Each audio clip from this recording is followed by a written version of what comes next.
కేవలం అప్పుడు సీఎంగా ఉన్నటువంటి జగన్మోహన్ రెడ్డి గారు కేవలం అప్పుడున్నటువంటి ప్రతిపక్ష నాయకుల్ని తిట్టడానికో బూతులు తిట్టడానికో సభా వేదికల్ని ఉపయోగించుకునేవారు. కేవలం అది గవర్నమెంట్ కార్యక్రమమైనా లేకపోతే ప్రజల్లోకి వెళ్ళే సభ అయినా ఏ కార్యక్రమం అయినా తిట్టడానికి ఉపయోగించుకునేవారు. లేదా వారికి సంబంధించిన పార్టీ నాయకులు కానీ మంత్రులు కానీ వీళ్ళందరూ కూడా పదే పదే తిట్టడానికే కేటాయించేవారు. కానీ మేము ఇది చేస్తాం, దీనివల్ల ఇది ఉంది అనే తీరు మనకి ఎక్కడ కనిపించిన సందర్భం లేదు.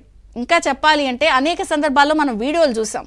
ఒక చీటీ రాసిచ్చి ఇప్పుడు పవన్ కళ్యాణ్ గారిని తిట్టాలంట, ఒక చీటీ రాసిచ్చి ఇప్పుడు చంద్రబాబు గారిని తిట్టాలంట అని ఒక చీటీలు వెళ్ళి అలాంటి వీడియోలు కూడా మనకు సర్క్యులేట్ అయిన సందర్భం మనం చూసాం. అప్పుడు ఉన్న నాయకులు సభా వేదికల మీద ఆ కార్యక్రమాల్లో తిడితే అప్పుడు సీఎంగా ఉన్నటువంటి జగన్మోహన్ రెడ్డి గారు నవ్వుతూ మురిసిపోయే సందర్భాలు ఉండేవి. లేకపోతే తిడితేనే పదవులు, లేకపోతే నీచంగా పోస్టులు పెడితేనే, నీచంగా అసభ్యకరంగా ప్రవర్తిస్తేనే అన్నట్టుగా వాళ్ళ తీరుని ఎంకరేజ్ చేసే విధంగా ఉండేది. ఇప్పుడు మళ్ళీ ప్రజెంట్లోకి వద్దాం.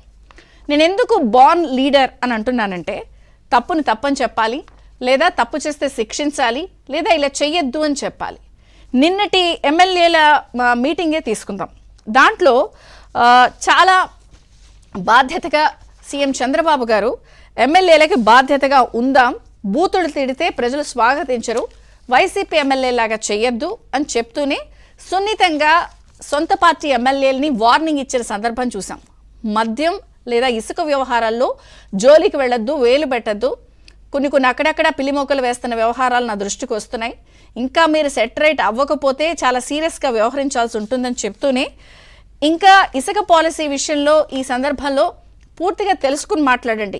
ఎవరైతే చీరాల ఎమ్మెల్యే కొండయ్య గారు ఉన్నారో వారిని సున్నితంగా కొంత వారించిన సందర్భం ఉంది. ఎట్లా పడితే అట్లా ఎమ్మెల్యేలు మీడియా ముందుకు కానీ ప్రెస్ని కానీ అడ్రస్ చేయకండి, పూర్తిగా సమాచారం తెలుసుకుని వెళ్ళండి అంటూ చెప్పిన అంశాలతో పాటు విధానాల విషయంలో కానీ లేకపోతే ఎలా మెలగాలి, సభలో బిల్లుల విషయంలో ఎలా మెలగాలి, వర్క్షాప్ జరిగింది.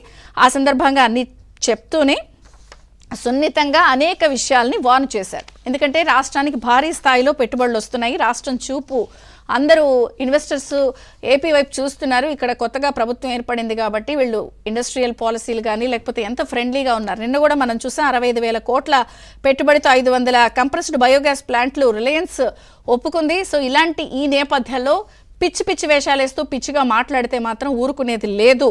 సో వ్యవస్థలన్నీ పతనావస్థకు చేరాయి కాబట్టి 150 రోజుల్లో దాదాపు గాడిన పెట్టాం, ఇంకా సెట్ రేట్ అవ్వకపోతే సొంత పార్టీ ఎమ్మెల్యేలు అయినా కూడా సీరియస్ యాక్షన్ తీసుకుంటామని చెప్పారు. ఎందుకు అందుకే అన్నాను, నడమంత్రంగా నాయకత్వం వచ్చిన వాళ్ళకి బాన్ నాయకుడికి ఇలాగే తేడా ఉంటుంది అని. తిట్టండి అని ఎంకరేజ్ చేయడం జగన్ గారు స్పష్టంగా కనిపిస్తుంది. తిడితే మన పార్టీ ఎమ్మెల్యేలైనా మంత్రులైనా ఊరుకునేది లేదు అని ప్రస్తుత సీఎం గారు చెప్తున్న తీరు. మరొక పక్కన వైసీపీ సోషల్ మీడియా ఎవరైతే ఇష్టం వచ్చినట్టు రెచ్చిపోయారో, ఆర్గనైజ్డ్ క్రైమ్కి పాల్పడ్డారో వారందరిపై కూడా ప్రభుత్వం ఉక్కుపాదం మోపుతోంది. సో చిచ్చుపెట్టే ముఠాపై కూడా అన్ని చర్యలకు రంగం సిద్ధమవుతోంది. ఇప్పటికే వర్ర రవీంద్రారెడ్డి ఏదైతే పూర్తి స్థాయిలో పోలీసులకు చెప్పిన సమాచారంతో రిమాండ్ రిపోర్ట్లో కూడా సంచలన విషయాలు వెలుగు చూశాయి.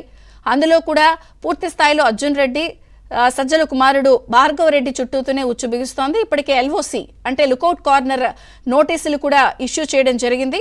సో ఏ క్షణమైనా కూడా అరెస్ట్కి రంగం సిద్ధమవుతున్న నేపథ్యంలో 45 మంది టీంపై A1 వర్ర, A2 భార్గవ రెడ్డిపై కేసులు నమోదయ్యాయి. సో ప్రభుత్వం ఈ విషయంలో కూడా చాలా సీరియస్గా ఉంది. అందుకే నేను అంటున్నాను, పార్టీ పరంగా కానీ పాలన పరంగా కానీ లేదా ప్రభుత్వాన్ని అస్థిరపరుస్తూ నీచమైన పోస్టులు పెడుతూ అబ్యూజింగ్గా పాల్పడుతున్నటువంటి ఆ ముఠాపై కానీ ఉక్కుపాదం మోపుతోంది. నిజంగా ముఖ్యమంత్రి గారు రైతు బ్యాక్గ్రౌండ్ ఫ్యామిలీ నుంచి వచ్చారు, ఆయన ఒక రైతు కుటుంబం నుంచి వచ్చారు. నిజంగా రైతు ఏం చేస్తాడంటే పంటను కాపాడుకుంటాడు, దిగుబడి బాగా వచ్చేలా చూసుకుంటాడు. ఏనుగులు లేకపోతే పురుగులు ఇవేమన్నా దాడి చేసి పంటని ఇబ్బంది పెడుతూ ఉంటే వాటిని సంరక్షించుకుంటూ ఉంటాడు. నిజంగా రైతు కుటుంబం నుంచి వచ్చిన ఆయన నిజంగానే బార్న్ లీడర్గా అటు పాలనా పరంగా